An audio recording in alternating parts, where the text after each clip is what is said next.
हर सरकार के पास कानून बनाने के लिए कुछ खास और शक्तिशाली उपकरण होते हैं। भारत में ऐसा ही एक बहुत खास टूल है धन विधेयक या मनी बिल। देखिए, ये कोई आम बिल नहीं है, बल्कि सरकार के वित्तीय कामकाज को तेजी से पूरा करने के लिए बनाया गया एक तरह का एक्सप्रेसवे है। तो कभी सोचा है कि ऐसा कौन सा बिल है जिसे हमारी संसद में एक तरह का वीआईपी पास मिलता है? मतलब एक ऐसा बिल जो आम रास्ते से नहीं बल्कि एक खास और बहुत तेज रास्ते से गुजरता है। जी हाँ, हम बात कर रहे हैं इसी धन विधेयक की। चलिए, इसे ठीक से समझने के लिए हम 5 हिस्सों पर नजर डालेंगे।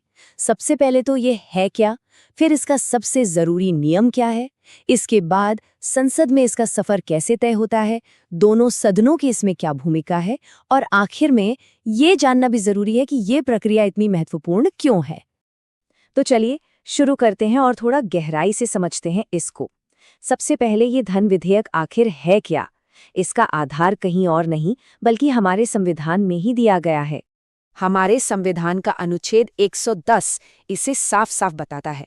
यहाँ एक शब्द पर ध्यान देना बहुत जरूरी है और वो शब्द है केवल।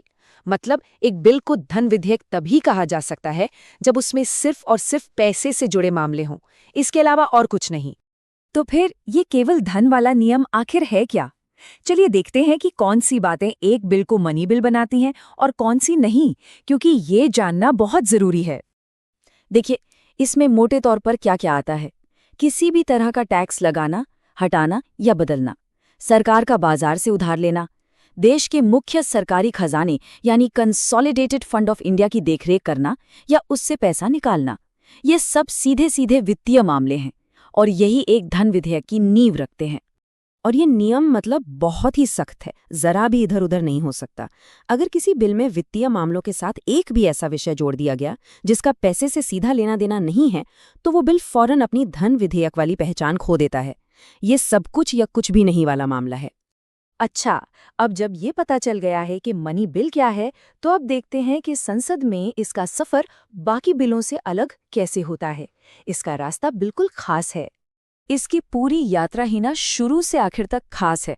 पहली बात, इसे पेश करने से पहले राष्ट्रपति की मंजूरी जरूरी है। दूसरी, ये सिर्फ और सिर्फ लोकसभा में ही पेश हो सकता है, जो सीधे जनता के चुने हुए प्रतिनिधियों का सदन है। वहां से पास होने के बाद ये राज्यसभा के पास जाता है, लेकिन सिर्फ सुझावों के लिए। और यहाँ पर एक बहुत सख्त टाइम लिमिट है, सिर्फ 14 दिन। राज्यसभा के पास इस बिल पर विचार करने और अपने सुझाव देने के लिए इससे एक दिन भी ज्यादा नहीं होता।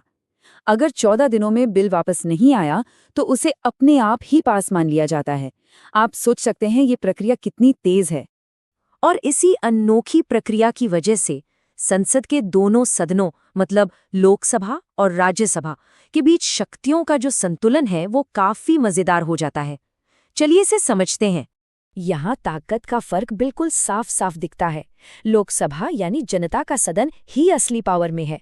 वो बिल पेश कर सकती है और राज्यसभा के दिए सुझावों को माने या ना माने ये पूरी तरह उसकी मर्जी है। दूसरी तरफ राज्यसभा ना तो बिल को खारिज कर सकती है और ना ही उसमें खुद कोई बदलाव कर सकती है। वो सिर्फ सिफारिशें दे सकती है। लेकिन सबसे बड़ा सवाल, आखिर में कौन तय करेगा कि कोई बिल मनी बिल है भी या नहीं? तो इसका जवाब है सिर्फ एक व्यक्ति, लोकसभा के स्पीकर। उनका फैसला आखिरी होता है और उसे किसी भी अदालत में चुनौती नहीं दी जा सकती। तो अब सवाल ये उठता है कि भाई इतनी खास प्रक्रिया बनाई ही क्यों गई है? इसके पीछे एक बहुत बड़ा और गहरा लोकतांत्रिक सिद्धांत छिपा है। देखिए, इसका सीधा सा तर्क ये है कि देश का पैसा यानी जनता का पैसा, तो उस पर कंट्रोल भी उन्हीं लोगों का होना चाहिए जिन्हें जनता ने सीधे चुनकर भेजा है, यानी लोकसभा के सदस्य। और साथ ही ये प्रक्रिया ये भी पक्का करती है कि देश के बजट जैसे जरूरी वित्तीय कामों में कोई भी सदन बेवजह देरी ना कर सके, ताकि देश का कामकाज ना रुके।